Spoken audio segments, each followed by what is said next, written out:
for me, when we look at what we can do moving forward here in Alberta, I think we've really got to get back to fundamental principles and, making sure that any policy, any government decision, any licensing, registration, everything that we look at from the lens of principles. And if freedom is going to be at the top of that list, then that means we have to rethink pretty much everything that we have.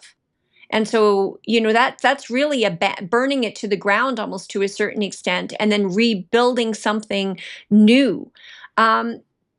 How do citizens, the average person, protect themselves from this omnipresent government? And I mean, I know we can change the culture. I know from an education standpoint, we've got to, I homeschool my daughter, but how there's got to be a transition, right? So what do we do in that transition period, John?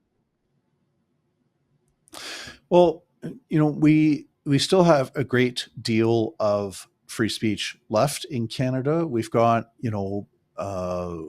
some infringements of it by way of human rights legislation that puts a little bit of a damper on free speech. But I mean, compared to other countries and compared to other time periods in history, we still have a whole lot of free speech left in Canada. What Canadians need to do is stop self-censoring and start exercising our free speech. And it's amazing how often these woke, progressive neo-Marxist bullies will back down and back off when they encounter some resistance and there's some citizens saying, no, this is wrong. No, I disagree, or I object.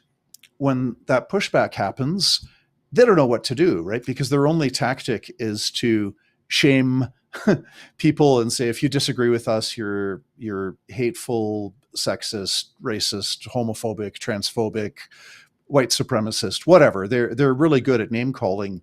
And unfortunately, Canadians are too sensitive. They're too easily intimidated by that kind of name calling. But you do a lot to preserve freedom in a culture simply by standing up, speaking out, just giving the pushback against these movements. And they don't always back down. Sometimes you speak out and they'll still move ahead like a bulldozer, but quite often they back up, they back off. And so that's just extremely important. It's at the top of the list is do not self-censor, but continue to exercise your own freedom of expression. And when you see this woke, racist ideology that is just, spreading, speak out against it. And you'll also find other people share your opinions when you do speak out. It breaks the tyranny of silence, where you've got sometimes the majority of citizens, each one individually thinks that they're the only one opposed to something, right? And they're not. I mean, it's the Gulag Archipelago. I've read the book. Alexander Solzhenitsyn, in my opinion, summed it up beautifully when he said, do not partake in the lie. We have so many people and silence is partaking in the lie.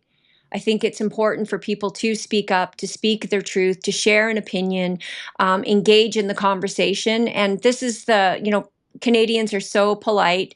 Everybody wants to avoid the conflict. But the problem is then we're complicit in the problem, and it doesn't help our situation. And the longer it goes on, I think the worse the scenario becomes. So with that, I want to talk about your video that you did on the Aboriginal rights and Indigenous. Now,